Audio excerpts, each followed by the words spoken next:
A couple years back, I played Half-Life Alyx on my newly acquired Valve Index VR headset, and Half-Life Alyx was probably the coolest game I've ever played in my entire life. The graphics were phenomenal, I was never immersed in a game more in my entire life than in this one, and personally, I think Half-Life Alyx was proof that VR had a legitimate place in the gaming industry. It wasn't just a niche hobby for some wealthier than average gamers who are resistant to vertigo.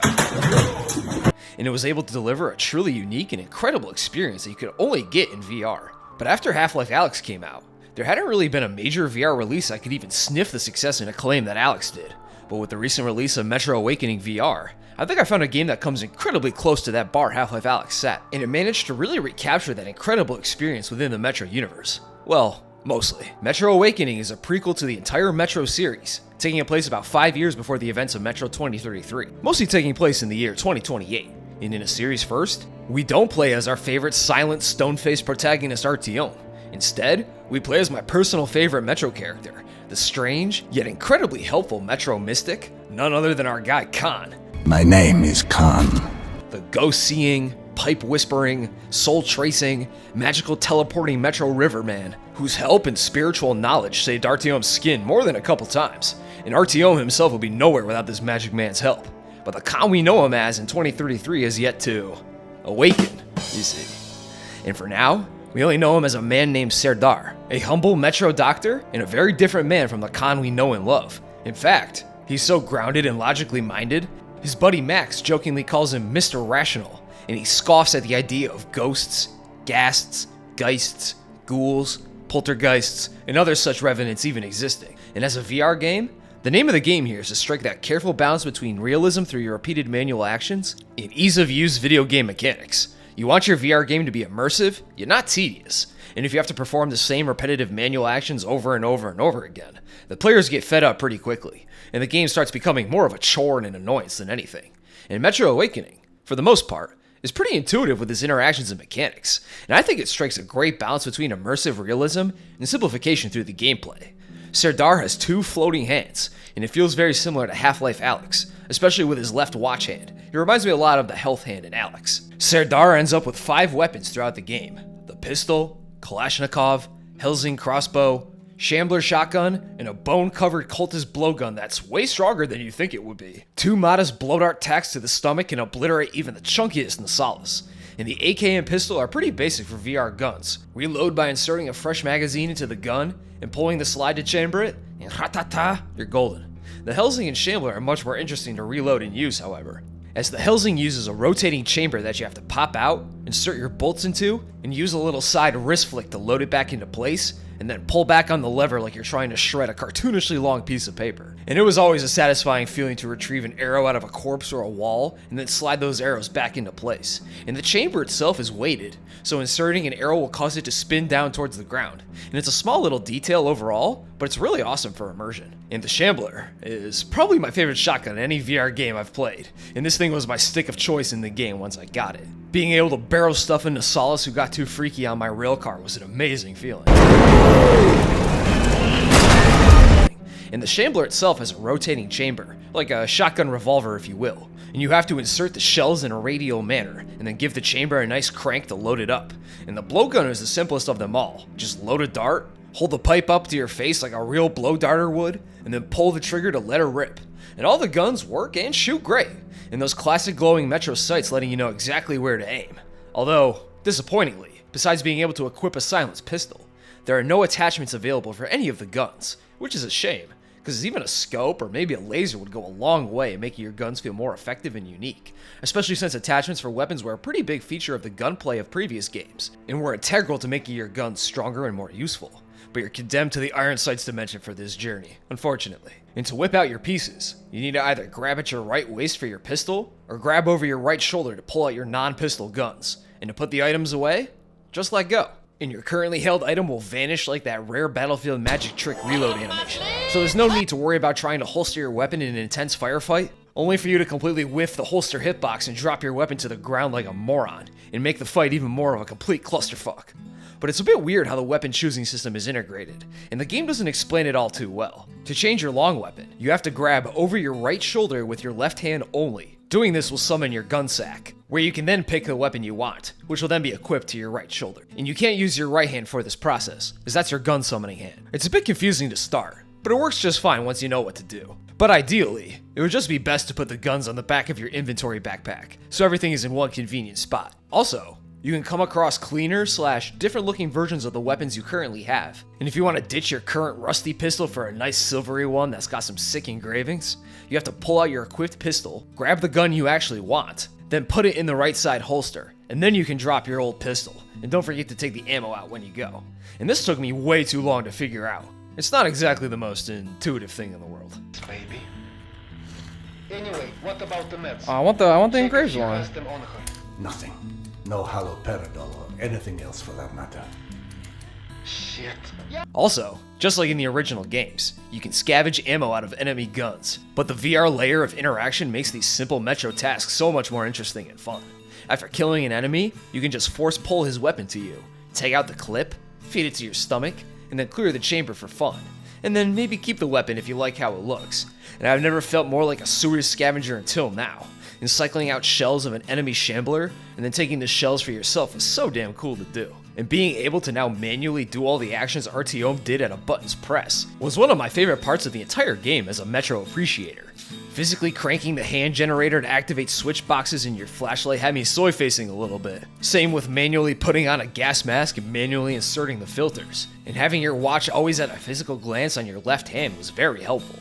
Also, these radiation burn effects are pretty sweet and scary when you're in an irradiated area. Serdar's eyes start getting burned out by the radiation, and the game uses the big glowing fart gas mushrooms to visually communicate when you'll be needing your mask, along with a Geiger counter that assaults your eardrums in case you miss the shrooms. Although I found the gas mask sections were far shorter than I expected, and I never really had to worry about running out of filters, as I'd move in and out of hot zones pretty fast, and I always had a decent stock of filters in my inventory pack. Also, I was beaming with joy when I saw my gas mask was starting to fog up, and I instinctually tried to wipe it just like Artyom does, and it worked perfectly.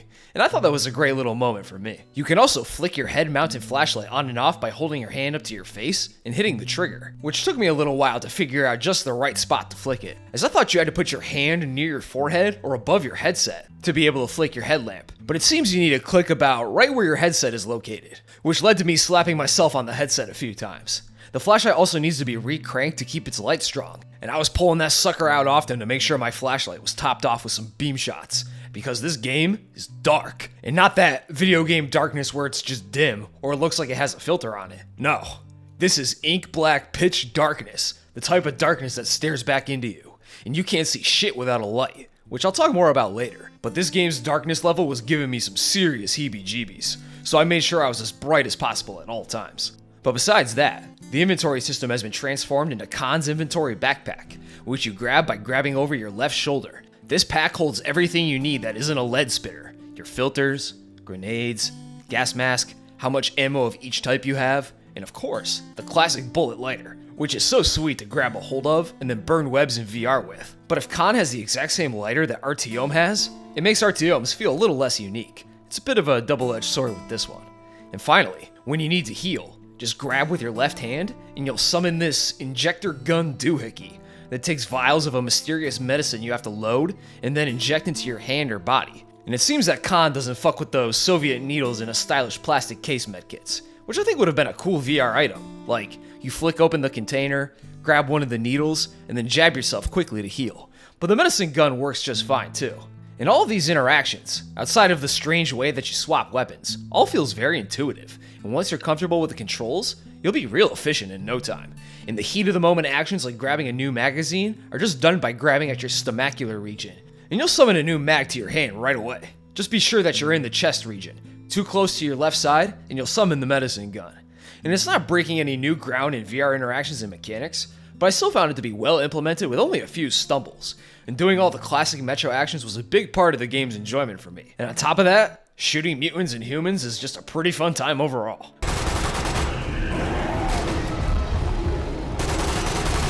But now, let's talk about the story. Metro 4, Serdar's Conquest. We start in the year 2018, where we take control of Serdar, a Metro doctor and extremely talented musician. Well...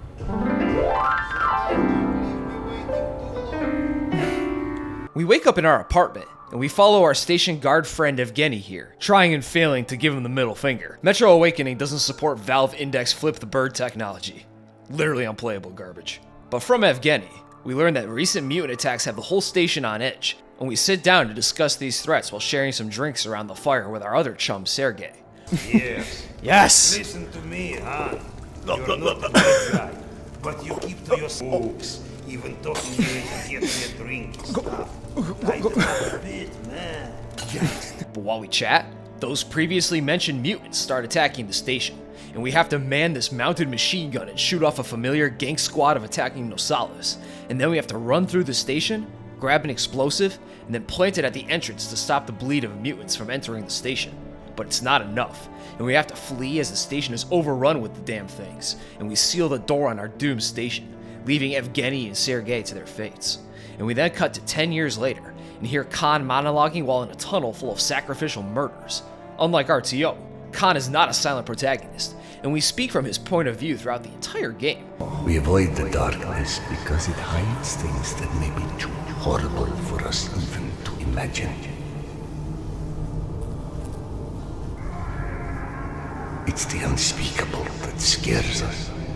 And Khan is voiced by actor Graham McTavish, who is here reprising his role, who, fun fact, was also in House of the Dragon, and he was kind of just there to stand around and look cool. And he gives another great performance as Serdar, and the dialogue in this game is surprisingly solid, especially with Khan and Max's lines, and Max quickly became one of my favorite new Metro characters. His stressed out demeanor and exasperation at Serdar and his wife's nonsense was always so funny, which is helped by a pretty animated performance and his funny little gestures. Yana, has something happened? Has something happened? He asks. If by something, do you mean did your wife destroy our mushroom farm because she heard the voice of her dead son again? Because if so, then yes, something happened. Is she alright? She's a lot better than her mushroom farm. Khan then gets devoured by a massive ghostly mass that comes barreling down the metro tunnel, but we then wake up in our rail car and go through a credit scene on our way back to our new home station. And when we get back, we learn that Max, our friend and the station's chief, is furious with us. So we go through the station, and it's so awesome to be this up close to a metro station and exploring it in VR.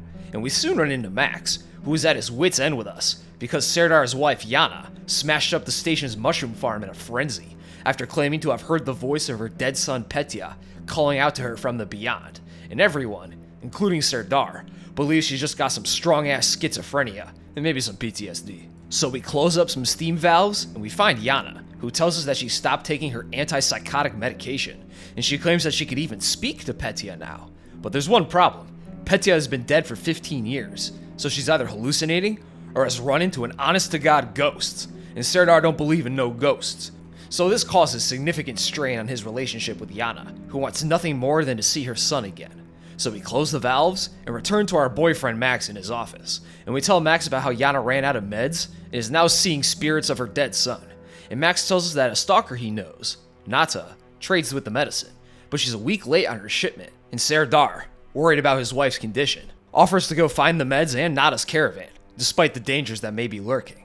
So Max gives us a radio, a pistol for protection, and we head on out. And we arrive at our spooky destination and get an overview of classic interactions and mechanics. You can scour the area for loose rounds of ammo and other gear, but Serdar can't do a cool wrist flick to grab items from a distance like Alex can. Instead, he has a standard VR force pull to grab small items at a distance that you feed to your sternum to put away in your inventory pack. And we also run into our first enemy, the Lurker Ratboy mutants. And these mutants, although being fairly weak, are a pretty damn tough first enemy for a VR game. They're small, making them not the easiest things to land a shot on, and they're also incredibly fast, and their attacks revolve around quickly skittering around and then quickly jumping at the player, before quickly skittering away under furniture and through small holes to escape and reposition. And you have to listen for their movements, turn quickly, and then plant a bullet in the squeaker's face before he pounces on you, and then you shoot him down from there. And it's a solid wake-up call to lock in and get your aim right, because these guys are no slouches. And hitting them while they're skittering around and flinging themselves through the air at you ain't easy. But when you manage to land a shot and blast one out of the air, it just feels so good. But once past these rats, we enter a broken building on the surface and get a gas mask tutorial. We also have a chat with Max about Serdar and Yana's past, and we learn that when they started dating in college, Yana became convinced that Serdar was the reincarnation of Genghis Khan for some reason. And she even convinced him to do regression therapy to tap into his past life as the greatest conqueror in the history of the world. Yeah, this and the whole chasing after her dead son. Yana's a bit of an interesting critter. We also spot a Nasalis strung up in a pretty intricate way, and he has a snake-like symbol drawn on his chest. And once we get under the Nasalis, the ground collapses, and we see an out-of-body vision of Yana praying at a large and sweet-looking altar, trying to call out to her dead son, who we actually hear speak, and Yana responds to him, saying that she will find him. And Serdar then wakes up after casually getting his skull crushed by falling debris and rebar, and we continue looking for the Stalker caravan and the medicine. And we even find a Kalashnikov stuck in a lever, and picking up a rifle in a VR game is always a sick moment. But for VR, I always prefer just using a pistol over a rifle, as using a rifle in VR requires you to hold a sort of invisible stick with two hands that can be awkward to aim at times, compared to the simple elegance of sticking out your one hand, closing one eye, and letting it rip with the pistol. But luckily, Serdar has titanium wrists, and he can shoot rifles and shotguns with one hand for accurate shots. Just don't try spraying with one hand unless you're trying to take shots at the moon. And also, side note, you have a limit to how much ammo you carry, and if you run out of space, Serdar will let you know. I can't carry any more clips. That's a magazine? And once past another rat attack, we find the caravan, but they're not looking too good. The stalkers had all been brutally murdered, tied up, and have had metal bars driven through their bodies, and odd snake-like symbols are painted all over the walls and bodies. And the whole gruesome scene looks awesome cast in the red glow of the flares in here. The Unreal Engine lighting effects look really great in this game, and they really help to mask the game's visual shortcomings, as I ran into a good amount of model and texture pop-in, jagged polygonal objects, and some absolutely fried textures, like Skyrim on low tier textures. But I'll give most of the graphics issues a pass, as this is a VR game we're talking about, and we want it to run smoothly over looking pretty. And the deep darkness of the game, contrasted by its epic lighting effects, really mask most of these issues, and sometimes it even creates some really awesome looking set pieces, like this altar, or some spots in the dark metro tunnels. We soon find Nata, and relay to Max that we found her dead from a gunshot wound to the head, and her caravan totally ransacked, with no medicine to be found. And we hear Yana on the other end, mad that Serdar had run off without telling her, so we decide to head right back to the station, our quest coming up with a big fat L. But on the way out, some armed scavs wander in, and we have to either shoot past or sneak past these guys. The classic Metro choice. Engaging humans in combat is pretty fun, being a very solid VR shooting gallery where enemies will take cover, try to flank you, and will constantly talk trash and make callouts for their enemies. And they can take a few shots to the body, so always try to aim for the dome, and being able to pull off that slick headshot was always a fantastic feeling to do. Especially if you land a headshot on an armored enemy, as you can get a quick kill on them if you manage to land a shot through the visor of their helmets, which felt even more bonerific to hit. And these gunfights were some really enjoyable segments for me. Being in VR gives these Metro shootouts a whole new layer of intensity and excitement, and I felt pretty huge after dispatching my ops by pretend shooting them. However, like the past games, peace is always an option, and you can simply choose to sneak past most any potential gunfights by staying low, crouching with the right joystick on the index, and turning off your headlamp, as enemies can easily spot that light in this oppressive darkness. And you can silently knock out enemies by sneaking up right behind them, and then clocking them on the back of the head with a punch to knock them out cold, as if you're doing a silent takedown. But it's less brutally choking out a dude until he passes out, and more of a Tom and Jerry clonk on the head. But it's so much fun to do, and the innate goofiness of it just makes it so much better for me. As for ranged stealth options, the crossbow, blowgun, and later a silenced pistol will give you some stealth range options. And being a silent assassin always feels great when you quietly drop an enemy from a distance and land that headshot, the last thing they'd never heard. Although I usually missed more than I hit. And you can also find and throw loose cans and bottles to distract and draw away enemies, which is a pretty ingenious stealth mechanic that lends itself to VR perfectly. And the idea here is still the same. Stick to the darkness to stay unseen, and your blue light watch will let you know if you're visible or not. I, however, ran into a bit of a conundrum with stealth. With how dark my game's settings were, in some of these stealth sections, I could barely see anything at all within the darkness, which forced me to turn on my headlamp just to see, which usually got me easily spotted by the armed goons, forcing me to crack a couple eggs. And if you want to do a stealth-focused playthrough, I'd recommend jacking up the brightness a little bit, as it's hard to quietly shoot enemies when you can't even make out the basic shape of their body. But I didn't exactly want to change the darkness level of my playthrough, and I enjoyed it quite a bit, as it always kept me unsettled and on edge with how little I could see, and it forced me to play more cautiously, immersing me even deeper into the game's world. And I feel that immersion would be a bit ruined for me if I could see everything without the need for a flashlight.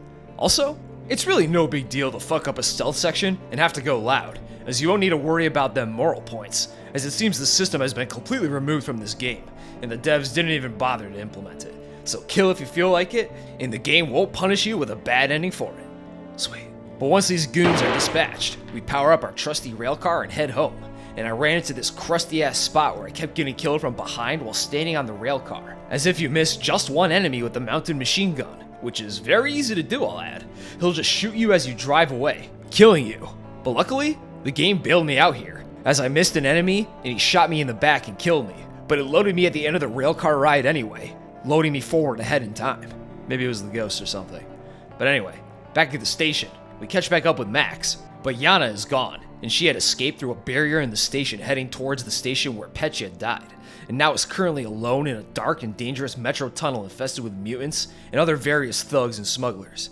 And we tell Max that we're going after her right away, and Max gives us Yana's bandana after some complaining, and we head after our schizo wife right away. So we proceed through the decrepit tunnels and train cars, bombing rats from the sky with a fun grenade tutorial. But a lot like the non-VR Metro games, I barely use the grenades, and usually just stuck to my guns in any given fight. We then come across a large hatch door with strange markings all over it, and Max tells us that the door's name is Eugenia, and it leads to a nearby access substation, and we do a quick little switch puzzle to get her open, and we sneak past and then kill some human enemies in this train car area, and then we kill some more humans in a dark service room, and then we proceed on to find Eugenia again. The fuck? Did we go in a loop? Who knows? I've got no idea. I mean, I'm completely lost myself. I'm not from Moscow. So we disregard this apparent space-time anomaly and open her back up with some lever Riz, and we proceed on again, traveling through a destroyed station, and eventually coming across the altar we saw in the vision, and when we step up to investigate the altar, we get knocked out from behind, taken captive by some sewer slavers, who are using this altar as a trap to capture people who come here to pray. And we then see a spooky-ass vision of a man kneeling before a red-lit altar with assumedly Yana on it, with a man saying a deranged prayer about killing her to summon the spirits of past warriors to bring about eternal peace to the world, or something. And he calls out to the mighty Khan as he stabs the woman, and the vision ends. And we then wake up in a cell, and Yana is in the cell next to us, and there's also this insane, gremlin-esque man locked up here too, speaking to himself about some random nonsense. Yana refuses to return with us, and it seems she's convinced that Petya is real and is indeed out there, which pisses Serdar off, and he sternly tells Yana that Petya is dead. None of this would have happened. Fuck! None of this is real! I don't know about the other kids, but Your son is dead. He is dead! yes! The kids have gone to see the worm! All the while, the crazy dude is hollering that the kids have gone to see the worm. But then the slavers show up and escort Yana and Slavic Smeagol away. So we rattle the door and break the flimsy lock and escape. And we gotta sneak to a control room to get our pack and gear back. And we pick up our radio and try to get in contact with Max. But we don't reach Max. And instead, we hear a woman's voice. And she introduces herself as Oksana, who tells us that she's here in the slaver station, but she's been separated from her husband, Alex. And she gives us some pretty great help with directions. And she tells us the movements of the slavers, as if she's spying on them. Yes. Where's Max? I don't know, Max. My name's Oksana, but I think my husband Alex and I may have been attacked by the same people near the memorial.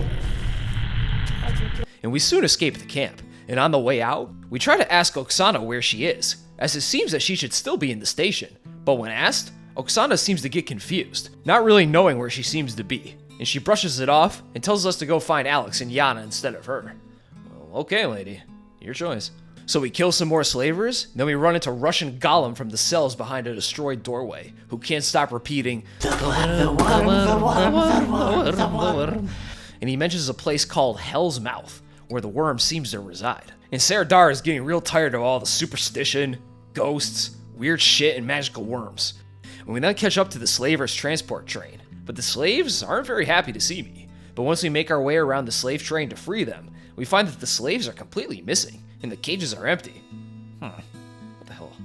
But no time to wonder where they went, so we continue on, and find bodies all over, seemingly having been killed by these strange blow darts lodged in their bodies that we can pick up for later. And we also find a large painting of the snake symbol, which Serdar deduces is actually a worm. So this must be our great worm in question. We then soon get attacked by what appears to be a crazed tribal with a blowgun. Oh! No, I'm gonna get fucking poisoned. Who hits us with a dart before disappearing into the darkness. Oh man, I hope that dart ain't poison. Just look at all these other bodies. But luckily, Serdar just shrugs off this scary ass ambush. And this tribal must belong to the group responsible for painting all these weird worm pictures everywhere. And they must have been the same people who brutally murdered Nada's caravan. We chat with Oksana, and she says that she heard tales of dead corpses attacking people with poison darts. But Serdar just groans at the idea, and assumes our attacker was just some insane Metro jabroni. But Oksana then oddly calls him Mr. Rational, the exact same thing Max calls him. Weird. What does she know? Oh, God almighty, how tired I am of this bullshit. Why would the dead use the blowpipes? And how? The dead can't breathe, can they? They might think they do. They can't think either. All right, Mr. Rational. What? Why would you call me that? My friend Max calls me that. Because you are too rational, that's why.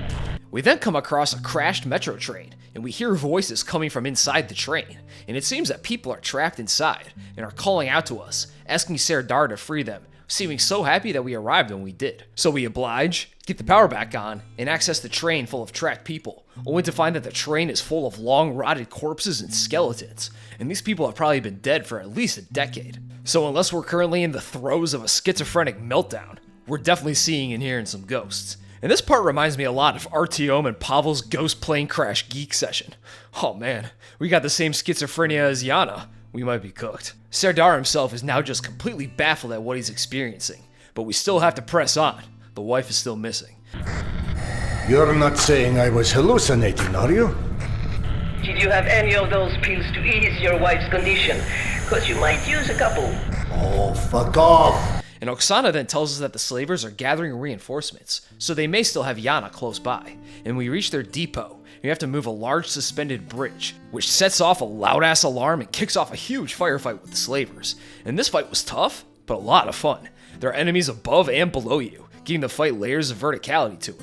And enemies will try to push up and flank you from the side to keep the pressure constantly up. And there are a damn lot of these bastards. I killed like 2 waves of them, and I'm pretty sure I saw them spawning into existence near the stairs. And I killed damn near a platoon of these guys before I just cut and ran, which I probably should have done earlier to save the ammo.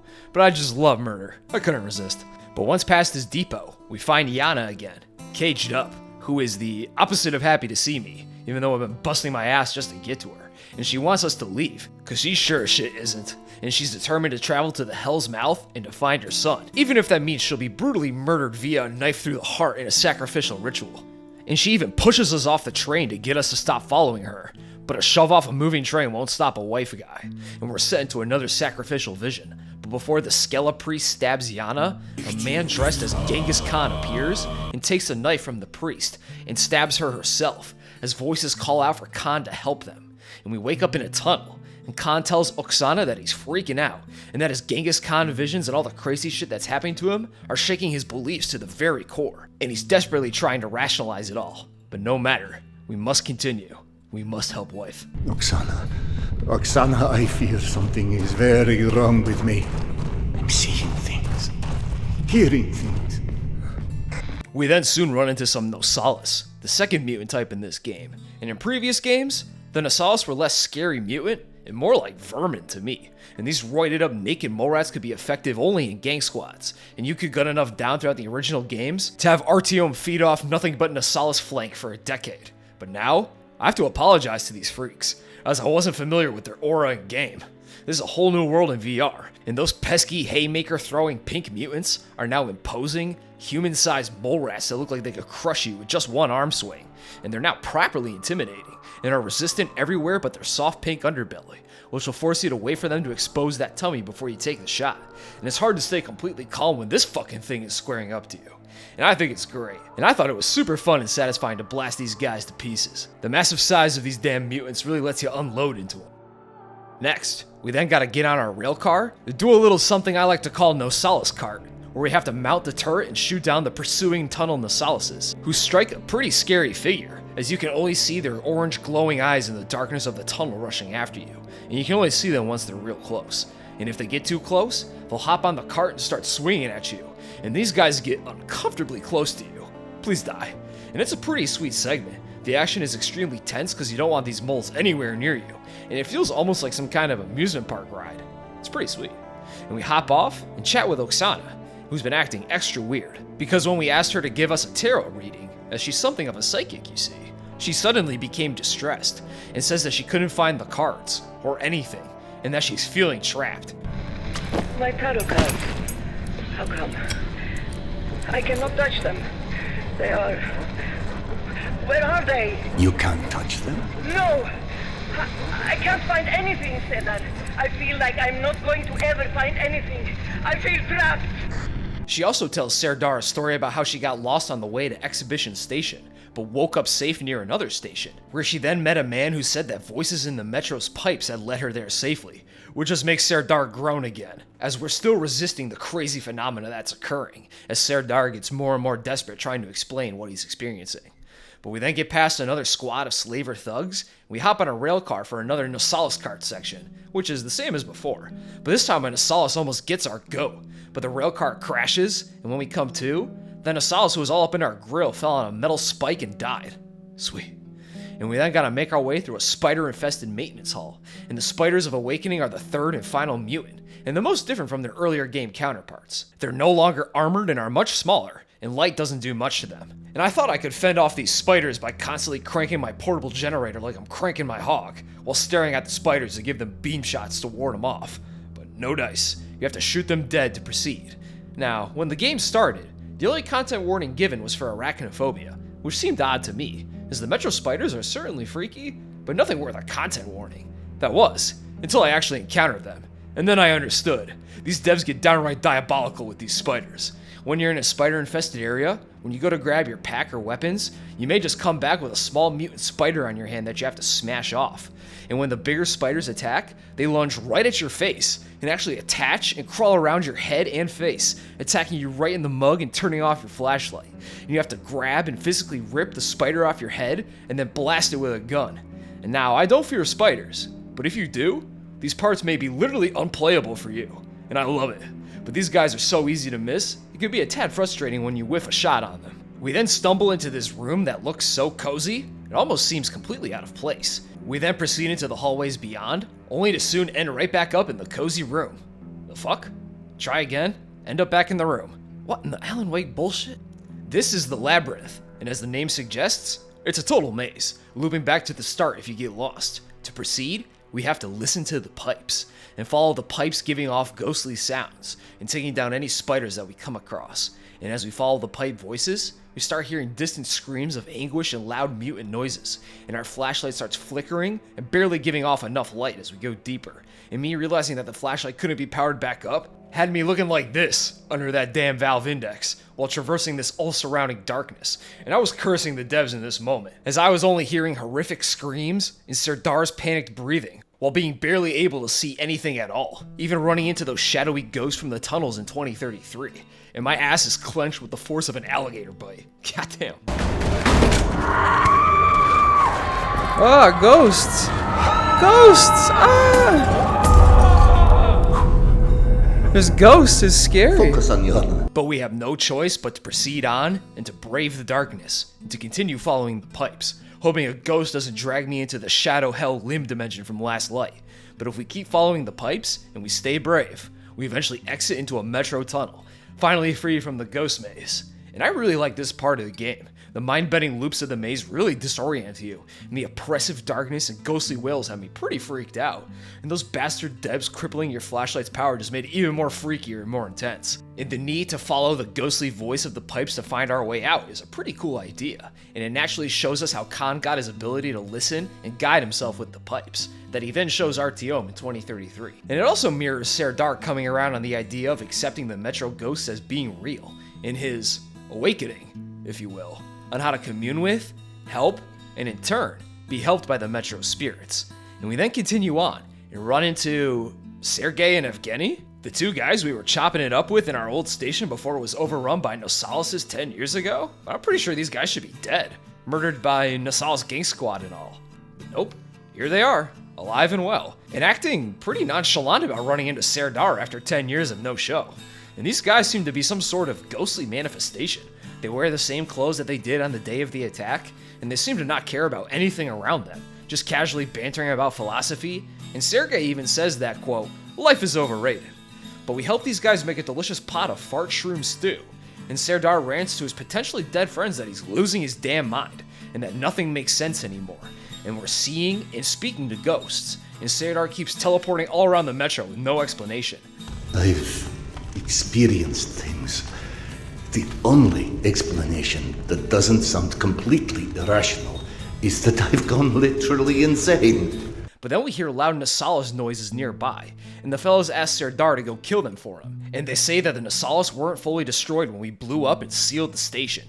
So we head out and get our hands on a shambler, my favorite weapon in the game, and we reopen the door to the doomed station that we sealed up at the beginning of the game.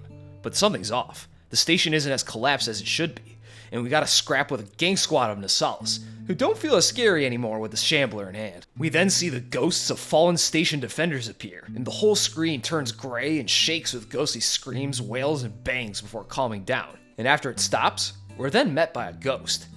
Come on, man. Let's go. Hold on, let me see if I can find any more loot. Ah, perfect. Haven't you made me wait long enough already? And we then find a book for the ghost who appears before us, the book holding a special meaning for the ghost, as his father was the one who wrote it, and the ghost must have died without the book in his possession.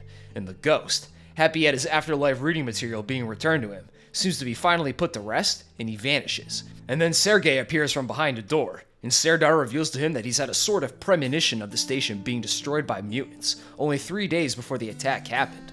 But he didn't believe in it, and he didn't warn anyone, as he was worried that they would think he's an insane person, which wasn't helped by the Metro residents teasing him for his past life as Genghis Khan.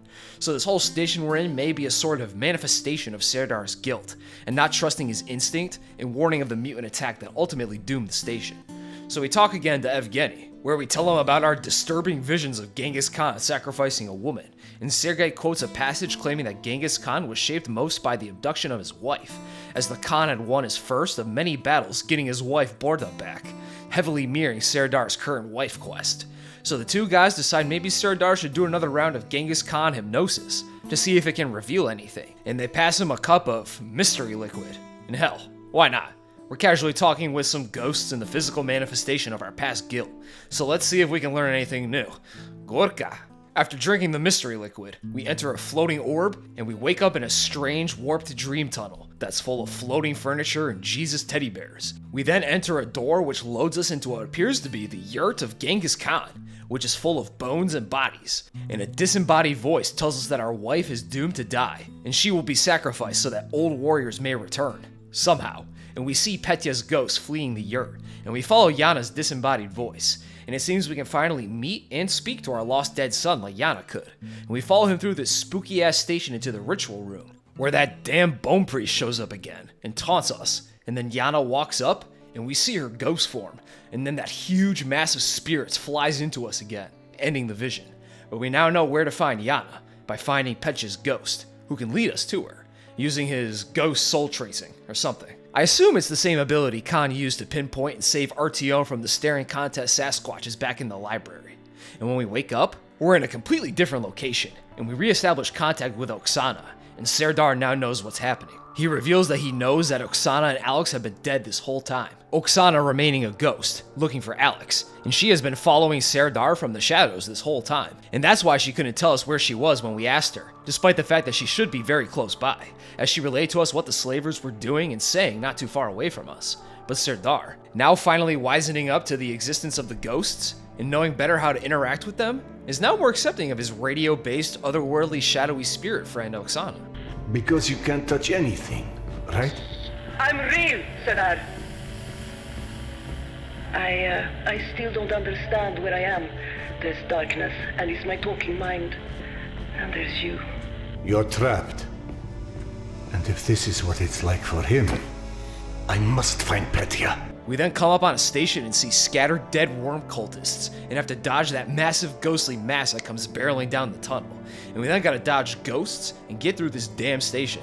Also, Don't look at or touch the ghosts like in previous games. They'll send you screaming to hell with their soul aura or something. We then make it to a tunnel and see a ghost of Max yelling out at and fighting invisible enemies. Bro, no, not Max! And this one hurts, man. It seems our station got attacked by those crazed worm cultists while we were gone, and Max himself got devoured by the ghostly mass. This spirit mass seemingly being the worm itself, and if it gets you, it'll devour and destroy your soul, and not even your ghost will remain. When we speak again to Oksana, and she reveals that she can't hear the other spirits, but Serdar seemingly can hear all the ghosts of the metro, and he has the unique ability to help them pass on. Like when we freed the people on the train, or when we gave that ghost his book back. Serdar has pretty much wholly awakened his metro mystic ghost powers, and now that we understand these ghosts more, both Serdar and the player no longer fear them as much. But those ghostly sections where your flashlight nearly cuts out still got my booty clutched in a death grip. The sound design is still insanely unsettling, but luckily, the booty clenching has been reduced by a few pounds of force, as we now know that these ghosts aren't malevolent, but more sorrowful and lost, rather than anything nefarious. And you and Serdar both begin to really feel bad for these ghosts, more than anything else. But cue another Nasalis cart ride, the Shambler being a huge help in getting these jumping Nasalis to fuck off. Eat this, buddy. We then gotta dodge more spooky ghosts, and I play a piano song to try and soothe them, but I don't think it worked.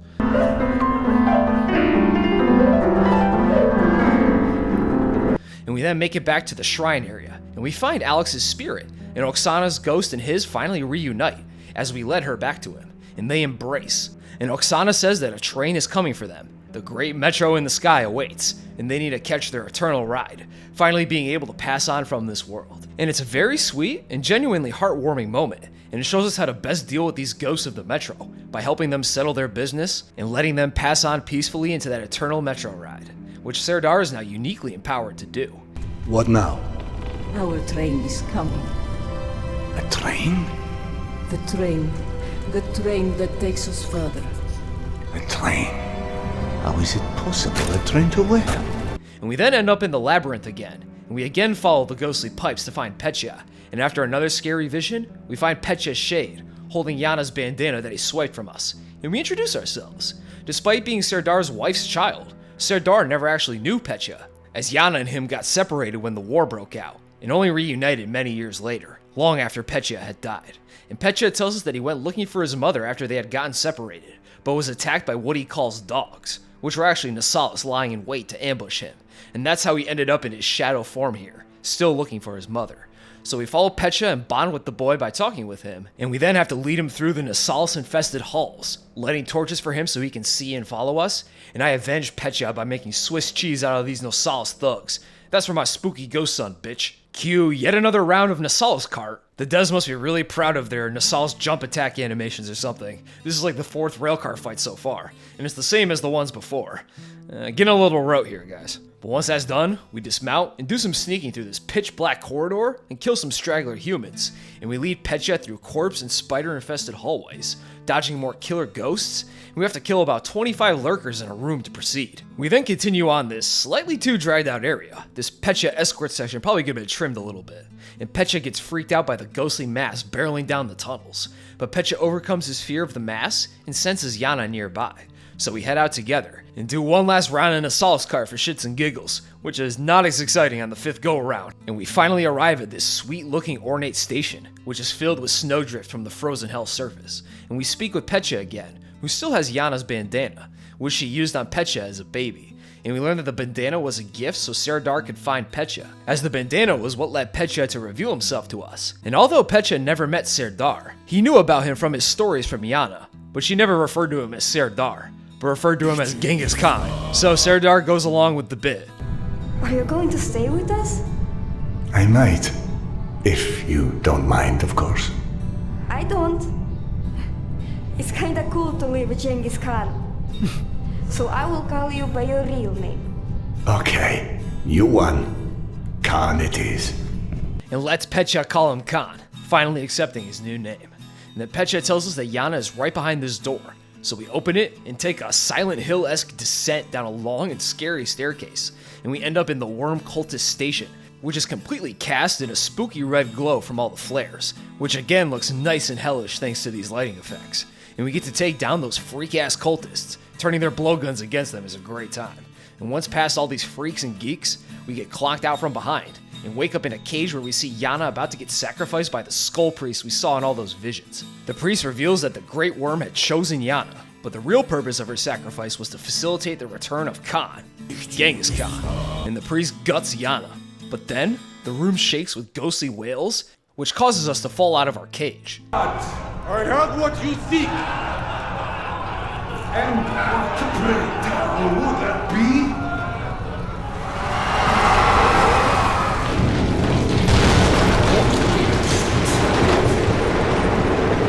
And when we wake up, Yana is dead on the table, but all the cultists are gone, and the spirit worm seemingly devoured them all and freed Khan from his suspended cage. Perhaps the worm was all those masses of damned souls that go barreling down the tunnels, and they had influenced the cult, or perhaps the cult had misinterpreted what the worm wanted, to steal away Yana and attack Khan's station, in order to awaken Serdar to his Metro medium powers, as he could then use his unique abilities to help put the lost souls of the Metro to rest, like with Oksana and Alex. But I'm not entirely sure, and this is just my personal theory. I mean, Priest Rattleshirt here and all his goons in the room completely vanished after the ghostly attack, so I think he got soul devoured by the worm, as their roles in this whole affair are now complete, now that Khan is woke like liberal. We then see Yana's ghost get off the table, and we tell her that we found Petya, and we have his ghost in tow, waiting in the station above, and we then have to escape this station by running like the wind. Well, as fast as we can go in VR, dodging the attacking cultists and following Yana's ghost. Although I died a few times because it was so dark, I couldn't see Yana's ghost or the clear path forward, and got blow darted to death. You also have no items in this segment, so all you can do is just run and trial and error it until you escape. The game also autosaved me at low health at the escape railcar, and this took me a few tries to gun down the attacking enemies and then shoot these explosive barrels that fall, which triggers an explosion so hard it triggers a loading screen. It's a little crusty. Actually, more than a little crusty. But I eventually do it, and Yana's ghost wakes me up, and we return to the station, where we see Yana and Petya's ghosts finally reunited in ghost form like Oksana and Alex, except they're now in color, and they give each other their apologies for up and dying on each other.